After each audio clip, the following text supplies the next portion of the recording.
Great. So my name is Justin Cervantes, co-founder of PetCheck360.com, and I'm working with my mentor, Galen Williams, who's a little under the weather. So Galen, hopefully you feel better soon.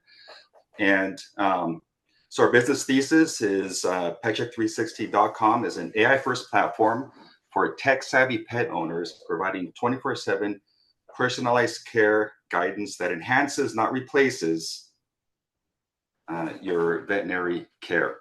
And so this week, I had 3 interviews, and I'll jump right into the next slide. So the interview demographics are same as last week, tech-savvy engaged pet owners who use digital resources and are actively seeking information to help care for their pet on platforms like Google or ChatGPT.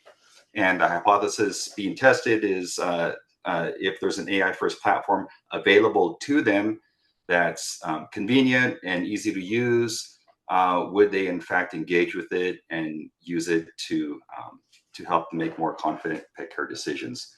And so from the 3 interviews I conducted, I did learn a few lessons, one of which is that the pet owners typically take a wait and see approach. So the first time that they notice something wrong with their animal, they typically will just wait and observe and see if it gets worse, if it gets better on its own.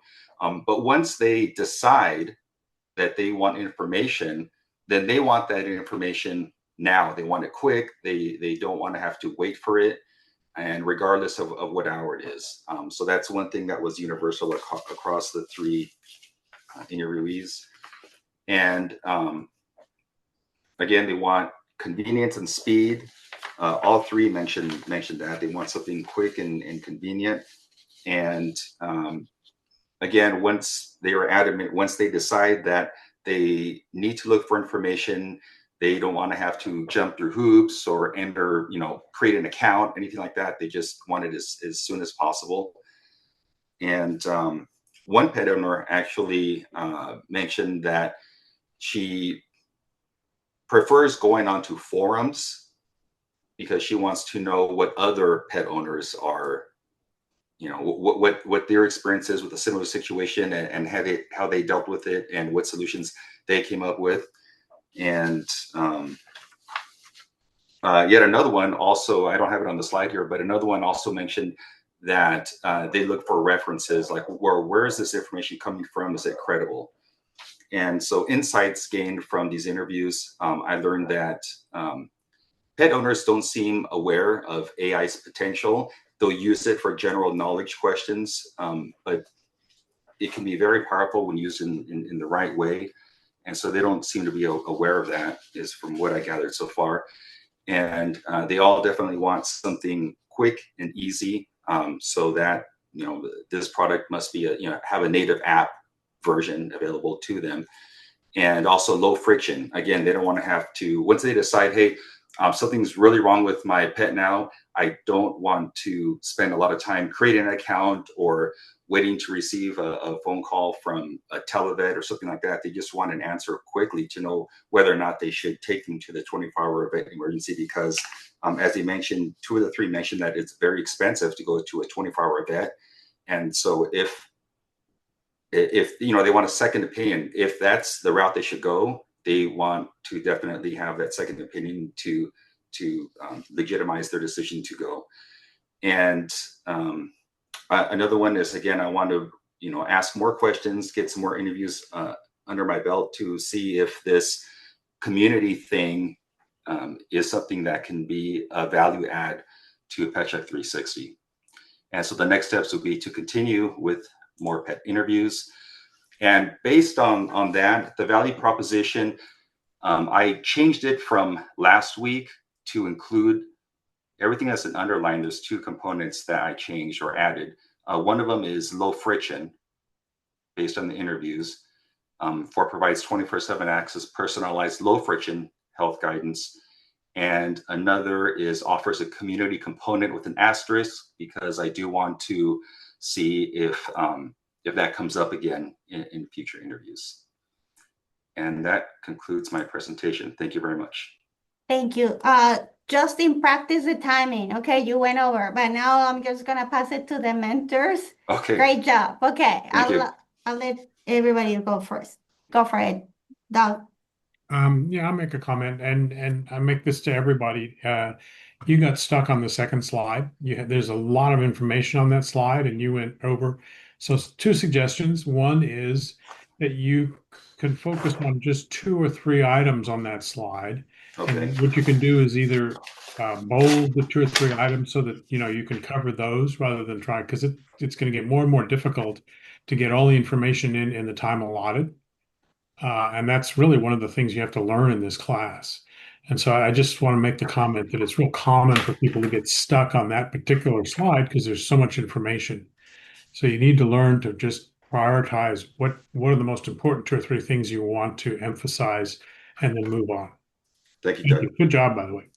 Thank you. If yeah, I'm gonna go next. Following up on Doug. Tell me, go back to if you don't mind, put your slides again. Tell me, of all your interviews, what are the things that surprise you? Something that you're like, I didn't know about, or I never consider. On what are the insights? Yes, your surprises of this week. Okay, so again, it was that one of the pet owners almost completely bypassed Google and ChatGPT just to go onto the forums to get that community feedback. So that's one surprising aspect that I didn't expect. So I just want to see if that pops up again with other interviewees in the future and see if that's something that I can, follow along. Okay, now my last comment, if you don't mind going to the next slide, your slide number 4. That one? Yes. Of Okay. all the customer segments that you're discussing, which one are you going to put emphasis during the INNOVAR program? I suggest that you pick one. Okay. Well, the tech savvy digital literate pet owners. Okay. Because as I mentioned before last week, generally speaking, from what I shared with family and friends, so these are people that do not know anything about petcheck360.com. But beforehand, I did speak with family and friends, and I showed them the product and everything. And I noticed that they would fall into one of three groups. The first group being traditionalists who will only go to a vet no matter what, and they don't care how much it costs to call the vet 24/7. They're going to call them and only go by what they say. Those are the traditionalists. And the other group is this segment, the tech savvy, digital literate, engaged pet owners. So the pet owners that want the best for the pet and they actively pursue knowledge using digital resources. And the third segment, which again is not our target market, are the pet owners that are not as engaged. So, to your point, I will narrow this customer segment down and focus more strategically on tech savvy, digitally literate pet owners who are more engaged.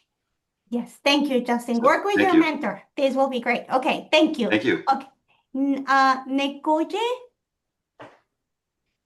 I hope I say your name correctly. Flood resistance, you're next.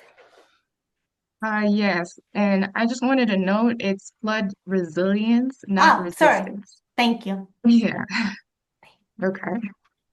If you don't mind uploading your slides, so mm, thank you. So you can signal when you're ready and so we can put the clock. Thank you. I am working with Galen Williams as my mentor, and this week I was able to conduct a total of 2 interviews. Uh, My business summary is that with this flood resilience tech platform that's meant to be national, is that we're trying to translate evolving rainfall and flood risk information into actionable insights to help public agencies like municipalities and public works professionals, infrastructure professionals to be able to plan, design, and invest with greater confidence. So we're trying to bridge that gap between environmental realities and the systems that are built to withstand them. Uh, And the goal of this really is to reduce risk, costs, and loss to communities nationwide. So this week, after interviewing a couple stormwater engineers, one in Florida and another one in California, actually, the hypothesis I'm testing is that if these stormwater engineers experience uncertainty or challenges in using their rainfall and flood data, then they will express interest in, approaches or tools that improve their data reliability. A couple lessons that I learned from this interviews was that there's a lot of miscommunication with regulators, so that when the policy states one thing, it's likely that the municipalities are implementing something else, and there's a discrepancy on that. And then when speaking with a stormwater quality engineer, I realized that they actively stated that there was need for investing in modeling software specifically for compliance with the MS4 permit. And what was most surprising for me from that interview was that the Santa Ana Regional Water Quality Board hasn't updated that permit in over 10 years, which then validated, at least for me, the whole point of this, technology that we're trying to come up with, because the insight then is that the modeling software is indeed needed to help assess pollution levels and develop watershed management plans. In terms of value propositions, so I was able to update the first proposition there that this product should shorten stormwater model cycles from years to months. And of course, I'm still going to be interviewing more municipal stormwater engineers in the coming week. I hope I have utilized my 3 minutes effectively. Thanks. Great job, Nicolite. Okay, so I'm gonna now open it to the mentors so they can provide their feedback. I have a question. This is an Yes. interesting project. Can you go back to the first slide? I think it's helpful. Remember that you are presenting and also you're having me reading. So try to work with Gail on simplifying your business summary to make it Okay. easier, the easier you can to understand it, right? Essentially the value proposition and who is the customer, right? So the second question I have is regarding your customer. Is this software, it's not clear if this software is for planning purposes or for prevention purposes. When I'm saying planning, meaning you are planning the infrastructure for for water management, or is it more of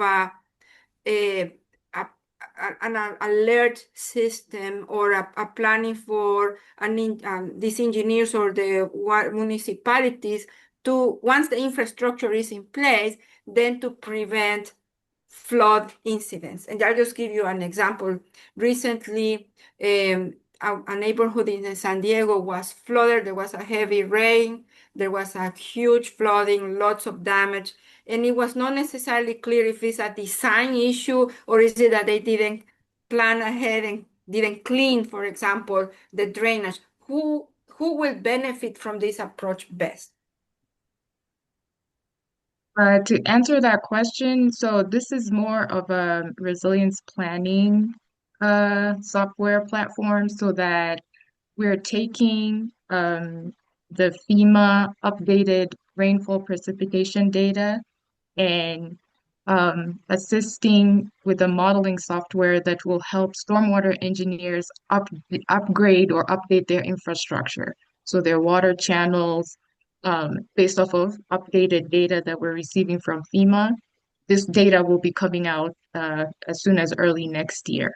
So why these updates are important is because with the software, the engineers are able to map out what drainages are priority for them to upgrade, because those are the areas where they have high risk of flooding. Okay. And that's what we're hoping to achieve with this software. Okay, that's very good. Thank you.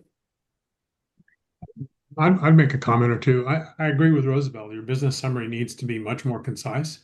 That doesn't mean that because I was trying to read it, I really wasn't listening to you, and that's not what you want to have. You want the people to listen to you. But that doesn't mean, even if it's a concise statement, that you can add to it verbally during your presentation. I really think that this is an important issue you're addressing. But I guess my question is, that most of these projections are based on historical data, and clearly the climate change is changing. I mean, there's so many floods now, and then the purpose. So, how are they going? I mean, I, I guess how are you going to address those issues in this? The question is how I'm going The, to address the issue of the increasing floods. FEMA's data is based on historical data, correct? And Yes, it's pretty yes, clear correct. that climate change is causing a lot more flooding, local flooding. And so I guess my question is how are you going to use historical data to predict the where it needs to be addressed the most? I think that was what you just said. Oh, yeah. So actually, that's what sets this technology apart because so far the data that we have is stationary data that captures the years 2013 to 2015 to 2019. But FEMA is actually working on updated data set that they're going to be releasing soon in 2026. That's going to be having the quality of non-stationarity and it's gonna be it's gonna be data that's updated to include properties that are usually off map, off their map of their flood maps. So the whole point of the technology is to leverage that new data that will be coming out soon. Okay, I think that's an important point you should make in your presentation because I think you're right. Okay, That is so. But thank you. Good job.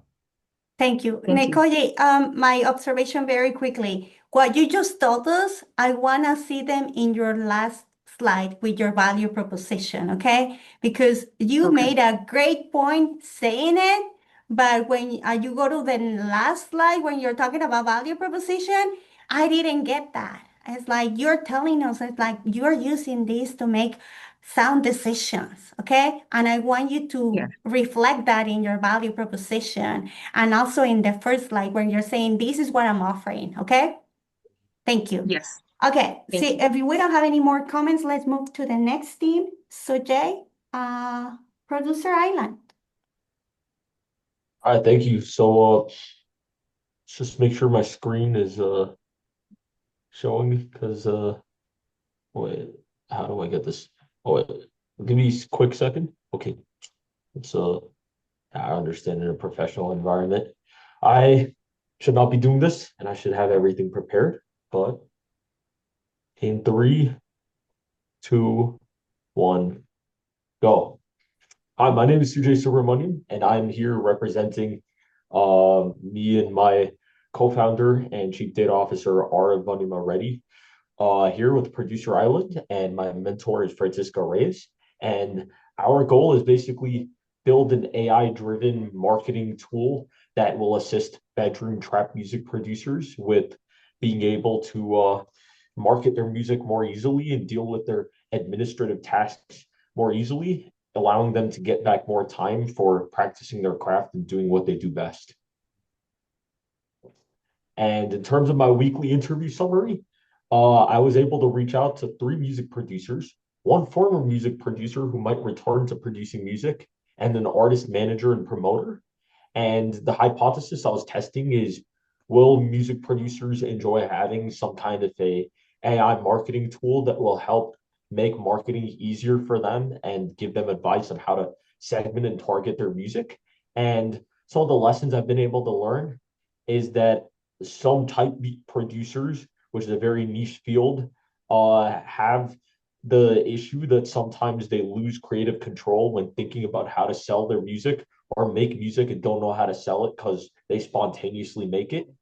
And at the same time, some producers brought up people not responding. And I'm sorry for the spelling mistake, but I meant flaking on them which is when they reach out to artists online. And I understand that's something which happens, but a way to avoid it is obviously reach out to more people. And one of the tools we're working on building is a tool that allows you to reach out to more people easily. And on top of that, producers do report having a vault of music that they don't know how to market, which sounds great because it validates our idea, because that's one of the things you want to help artists with. And in terms of insights we've gained, we've been able to realize that our title generator could help producers promote their work if they have a large vault of music that they don't understand how to sell. And on top of that, our outreach tool can save a lot of time for producers, specifically like after time, because they just need to take care of messaging. They don't need to take care of actually finding artists, because we're going to build them an algorithm for that. And on top of that, a lot of producers say their intellectual property issues they've dealt with and issues with getting paid by the artists they work with. And I guess in the future, we may brainstorm and work on ways to explore how to fix that. Anyways, with that being said, our value proposition kind of stays the same. We're targeting bedroom trap beat producers, and we're providing them two products: a AI YouTube pulse generator, which allows them to make YouTube posts to promote their work they're trying to sell, and also an algorithm that allows them to reach out to producers and gain more customers. And as you can see from this visual right over here, because I'm talking about a very niche community, basically people post these tight beats reaching out to musicians who want instrumentals for their songs.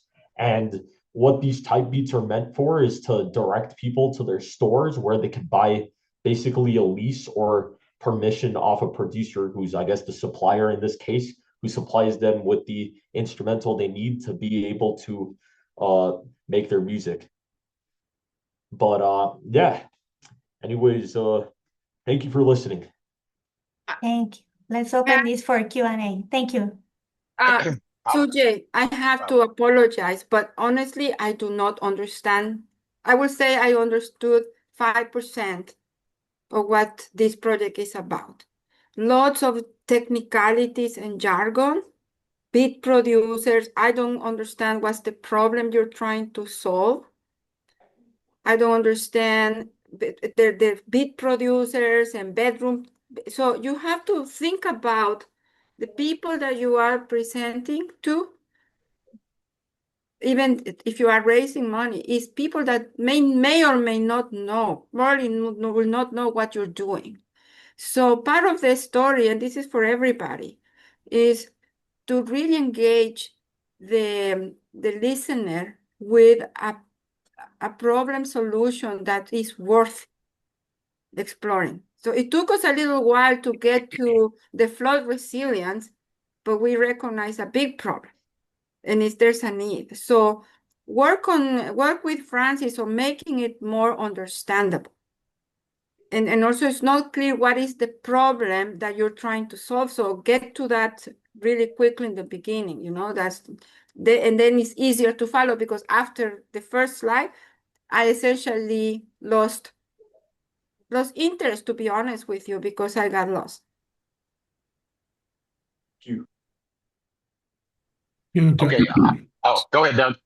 To add to what Rosabelle said, one way to do that is to tell a story, to wrap your whole presentation around a story.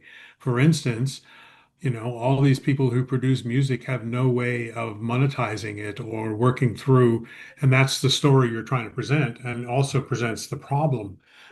And you can start with a story at the beginning and then conclude with how what you're going to do works in your story. That's just an idea. But I think sometimes stories are more recognizable and people understand things better with a story. Yeah. Or definitions, right? Or definition, a bedroom beat producer is, XYZ. Yeah. Got it. Okay, got a big problem. Yes. Yeah. So I'll jump in really quickly. By the way, if in case anybody didn't know, Nicoye and Justin, I didn't jump in because I work with you guys already. So if we've already worked with you, we don't comment on your presentation today. So Sujay, kudos to you. Excuse me for sounding like I've been in a blues club all last night or something, smoking. Excuse me. Um, I, to Roosevelt's point, Dr. Ochoa, I actually know what trap music is, but as soon as I read it, I'm like, man, you got to explain that.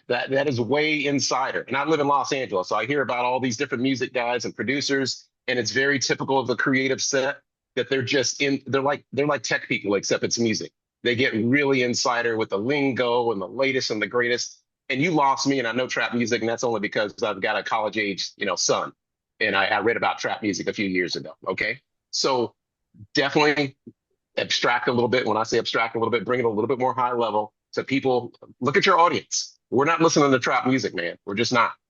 All right. Yeah. So look at your audience, and I don't care how in sync you are with your crowd. At some point, if you're trying to get money or technology, you have to explain it to people that may not necessarily live the life as they say in the in the music culture. Okay, explain what trap music is, please. Please, yes, go ahead. All right, so Sujay. basically, So trap your music, child is laughing, so I may be too old to actually know about this crowd, like it's fine. I'm willing to explain. I got a little caught up with the 3-minute thing, and then that's what led me to like go right in without explaining.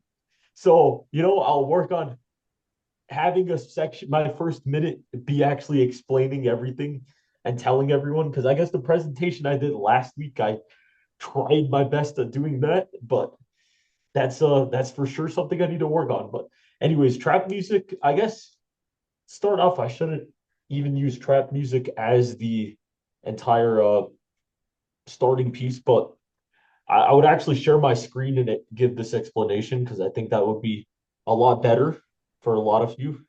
So right over here, this is basically a supplier within the supply chain of how trap music is produced. So we all know there's the vocal and the the instrumental part to music. There are those two pieces to music, and we all know about the vocalist, but we don't realize. No, we don't. Susan, no, I'm sorry. I got to jump in. I'm just gonna say it's just like hip hop. It's like hip hop, Roosevelt.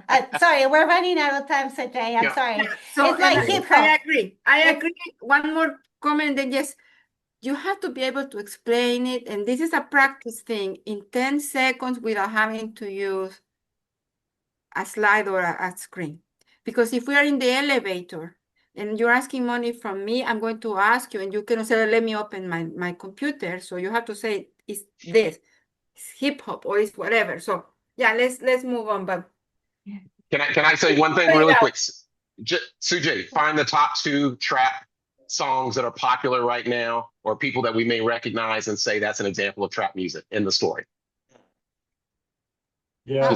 We'll work on it, Sajay. I guess I should go along the lines of saying there's a supply chain to how this music is produced, and we're helping the suppliers in the process sell their music to the distributors or something like that.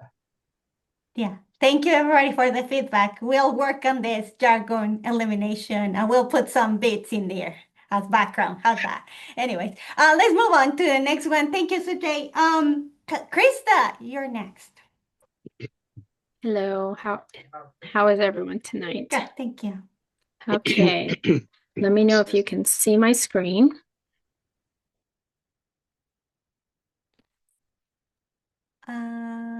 No yet, at least not on my part. Oh, yes, we can see it now. Thank you. Awesome. Okay, so welcome to week 2 of Bio-STE on Wheels. We are a Bio-STE company. We deliver customizable STEM products. So that's STEM is anything sciencey, but with art, that's the A, and bio is the life sciences added into it. We're bringing science to life. We're bringing it to you instead of you having to go to the ivory tower. Our product's going to be modular for these experiments to be customizable for K-12 systems. Yeah, so what we know right now is K-12 systems spend a lot of money for STEM programming. And we want to make it easier, more interactive, and we want to really promote technical talent in students, and engage teachers and all that too. So our business hypothesis, we had 2 interviews this week. The first one was from my partner, Dr. Shruti. She got a principal out of her district, and we interviewed with her. And then Doug introduced me to one of the retired trustees on the Riverside School Board. So it's like Riverside Unified School District. So the C is wrong. It's supposed to be a U. Our hypothesis tested was that if STEAM solutions are affordable and accessible and engaging, then K-12 programs will want to adopt them. We kind of boiled it down to these lessons learned. Different campuses are using different things, but they're using these maker spaces, which are kind of set aside rooms. People will get these funds for these maker spaces, and they're super cool and they're super engaging, kind of like the Discovery Center, but on your campus. And if they're not using that, they're purchasing these out of box experiments. So you can picture when you were at home with COVID, you were buying experiments to get shipped to your house so that you could not be bored. We found that the teachers needed simple, scalable, and unified curriculum. That parent and community demand does drive some of their adoption, and that they want to get students interested. If students weren't interested, they'd have a low head count for their classrooms, and then they couldn't hold a classroom even if they wanted to. The insight we gained from that was that teacher training needs expert support. That's critical, that science must extend beyond one-off events, and that was my surprise. Success requires a buy-in from the teachers, students, and community all together. And then consumables and equipment have ongoing maintenance needs, and that was kind of a concern of one of them. And then math is also a factor in there. So we're going to interview more principals, teachers, any coordinators that have anything to do with STEM, because they'll have an opinion on this. So our value proposition has been simplified to increase K-12 engagement by some % across campuses, improve access to science by a number of experiments. So I am asking for that number just about every interview, to motivate teachers and to promote technical staff talent for students for workforce development. And our customer relationships are still private, charter, and public K-12 STEM schools. And if we can get after school programs, that's insightful too. And that's it. Oh, I probably shouldn't stop share yet.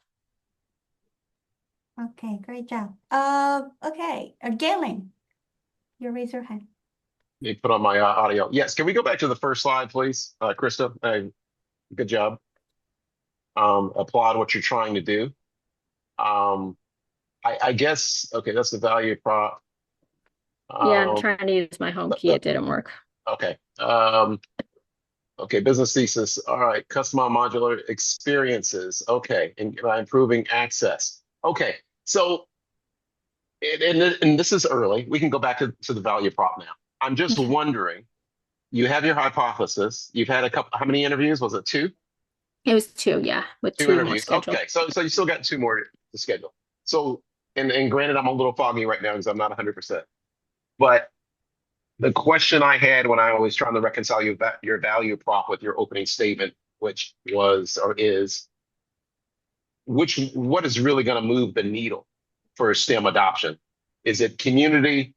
Is it what you're offering? Because you have what was the next slide? I thought I saw a slide that said parents and community engagement, etc. It just seems like it is a multi-headed beast, and I know there's a lot of organizations and people and talk around STEM education. So I applaud what you're trying to do. I'm just wondering, and maybe this will come out in subsequent interviews, which one is really going to spearhead this? Because the teachers may be all into it. You may have something that's inexpensive, but it's somebody at home. Right, exactly. And that's kind of what we gathered from our first couple interviews is it really is this holistic buy-in that they need. If the teachers aren't interested, they won't want to implement it.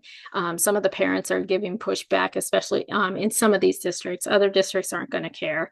And then the students, some of them are really engaged on campus, and those are the repeat offender students. But what you really want is you want more students to be excited about science because science is exciting, says me.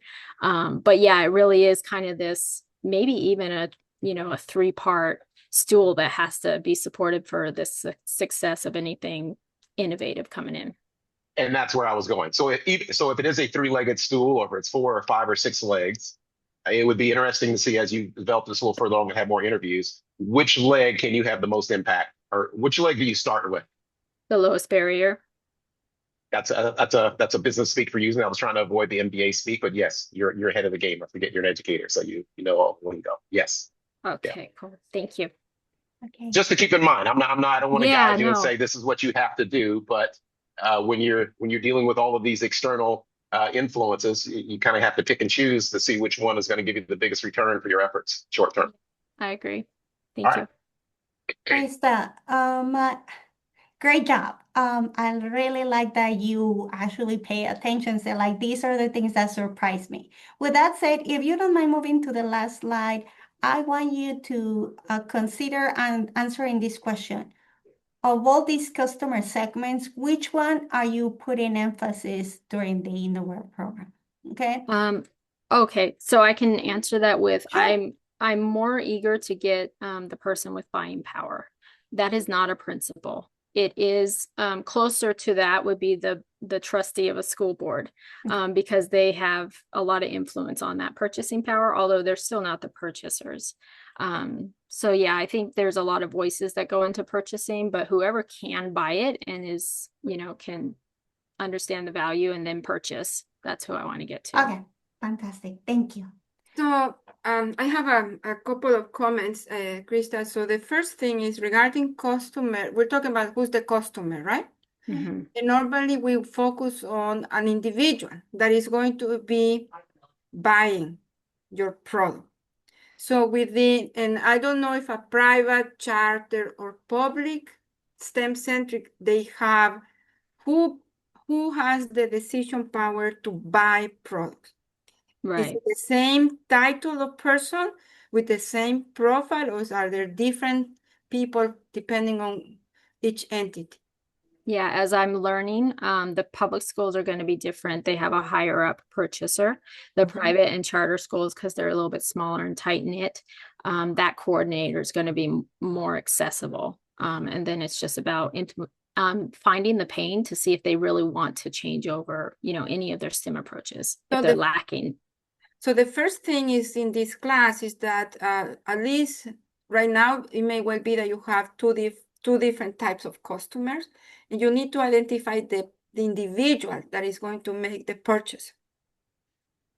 So it can be the title, I mean, not the person name, right? But the title of that, the profile. So is it the superintendent for the district that is responsible, or who has that buying power? The second part is related to the value proposition. What makes this individual make buying decision? Is it metrics in terms of adoption? Because that's related to the value proposition, right? So they have a budget of, let's say, $1 million. How are they measured? So in order for them to make that purchase decision, is it like the adoption of people taking the STEM product, or is it some sort of metric in terms of number of students taking math or improving math scores? I think it is. It's their scores. That's the only metric that some of these places have. And so if their scores were lowering, then maybe they'd be a better target. This one coordinator said they changed math, curricula like 3 times in the past 5 years. And that's insane to me. But yeah, when it's painful, I think is when they're going to want to change it. So that means that your value proposition, right? Because in a way, the value proposition is related to what makes that customer make that buying decision. because you're serving them a problem, right? So it's more about if the scores, if STEM product leads Is it to is it too much in the weeds to say if your scores are bad, then you're gonna want our product? No.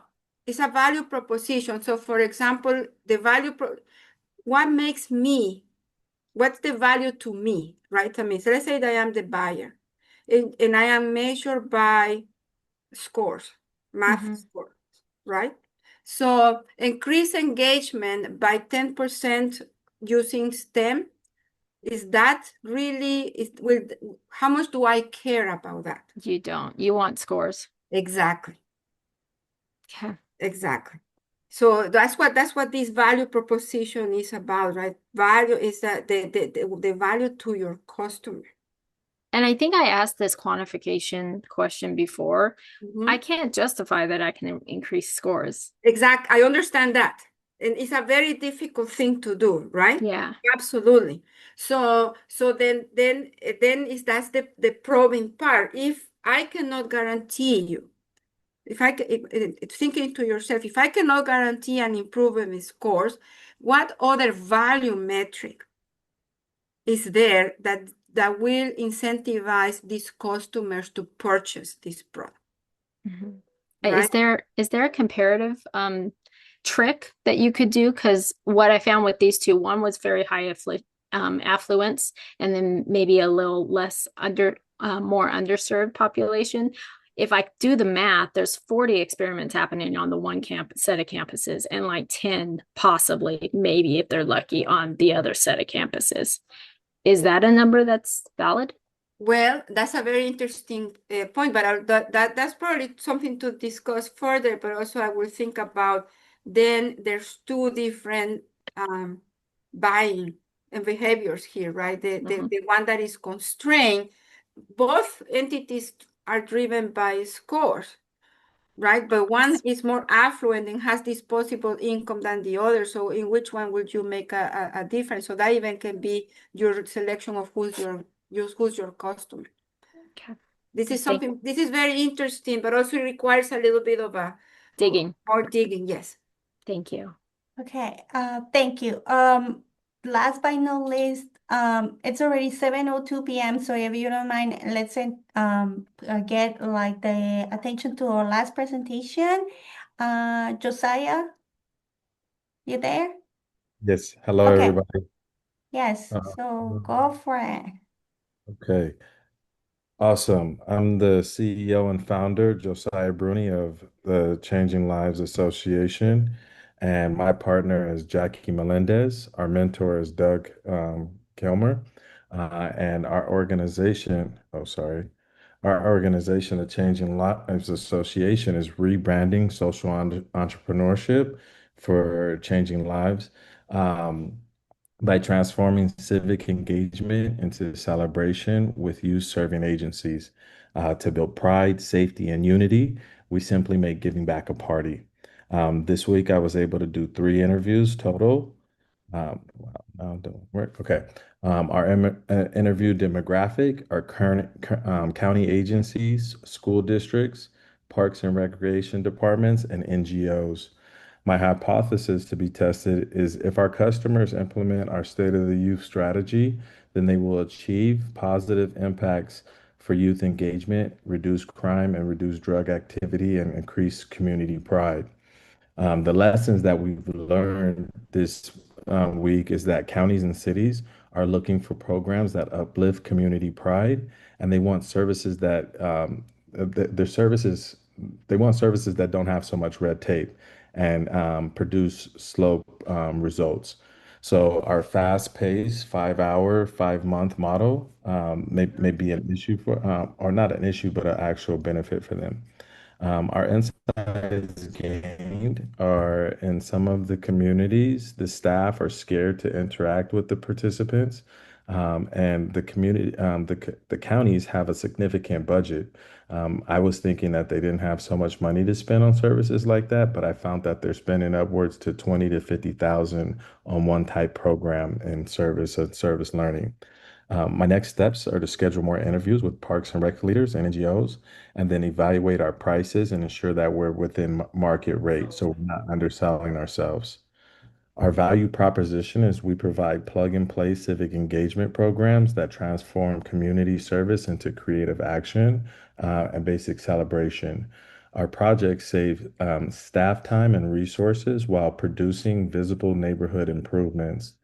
We also rebrand social entrepreneurship as a movement that's vibrant, inclusive, and joyful as well. And we produce creative, measurable ways to engage youth and families of all ages. Our um, customer segment is civic leaders and youth coordinators and recreation managers and city county agencies. Go to the next one. Oh, and that's it. Sorry. That's it. Thank you. Okay, so I'll open this for the mentors for Q&A. Sure, I'll jump in. Excuse me once again. Well done, Josiah. You got a nice, calming voice. So you've got that going for you. No disrespect to anyone else, but I think people would listen to you. And forgive me if this sounds a little clipped or harsh, but I do come from a more of a private sector focus. I got lost in your opening statement. It sounded like a lot. It sounded kind of aspirational, and I still don't really know what. I don't know. It sounds like a big bite, and I don't know what you're biting first right now. And then on the subsequent slide when you mentioned creative action, celebration, and joyfulness, it sounds great, but it sounded more political. It just I just didn't get it. I didn't get it. So I'm not going to say that the language was not to be used. It may be appropriate for the people you're speaking with, but at least from an outsider, from the first time hearing it specificity and exactly where you're starting this initiative, where your entry point's going to be, and to use the Krista example, if you got a multi-leg stool here, which leg is going to be Josiah's leg? This is the one we're hanging on, or better yet, a tree trunk. You got to build those legs with something. So it starts with a firm piece of wood. And right now, I don't know where that wood's coming from. That's my 2 bits. But it's early in the process, right? So you just keep refining it. But if you get on point, you get the messaging right, people are going to listen to you, and whether you deserve it or not, you have that. I get that too. I can't take any credit for it, but if you got a deep resonance voice, people will say, "Okay, I'm going to give this guy 30 seconds." So if you got 30 seconds, you want to use it, and you want to use it deftly. That's my 2 bits. Oh, Josiah, put your last slide. Okay. Excuse me. Turn on. Let me ask a question, and you need to answer in like 5 words. What is the product? Okay, so we're a service learning project. Okay, service learning. And we revitalize communities with these projects. Okay, so let me repeat back to you. You're a service learning what? Social provider, service learning provider. Service learning provider. Okay. What is a service learning provider? What service learning provider? Is it an educator, a trainer? What is it? Is it a consultant? What is it? It's more so like a mentor that's coming in and guiding students Okay. on how to complete their volunteer hours. Okay. So So you're like a coach, more Right. mentor coach. So you provide mentoring or coaching services. Yes? Yes? Yes, ma'am. Okay. The reason I'm trying to be very specific is because once you know exactly what is it that you're delivering, right? I'm a coach, or I'm a trainer, or I'm an educator, or I am a mentor, right? And this is for everybody. And I'm going to get paid by delivering services, right? Some sort of service, some sort of package. So if you are clear in terms of that, then going back to what Galen said, so then you start going through your presentation, and sometimes we don't have to go through the mechanics of just adding words. We need to be the simpler, the better. right? Mhm. So then you're saying, okay, I'm a coach. So if you're thinking, okay, I provide, so now I'm going to put you as the CEO. I provide plug and play civic engagement programs that transform community service into creative action. You see? It's a lot of words, but it essentially is I'm not getting exactly what is it that you as a coach deliver. And that's what needs to be more direct. And work with Doug on that. I'm a coach that delivers training to youth for X. And then the next one is our projects save staff time and resources. Your project, but you're a coach. So what is the project? There is a little bit of a mismatch here, right? So this needs to be tightened a bit more. And then we rebrand social entrepreneurship as a movement. Well, you are a coach, right? You are a coach that provides services.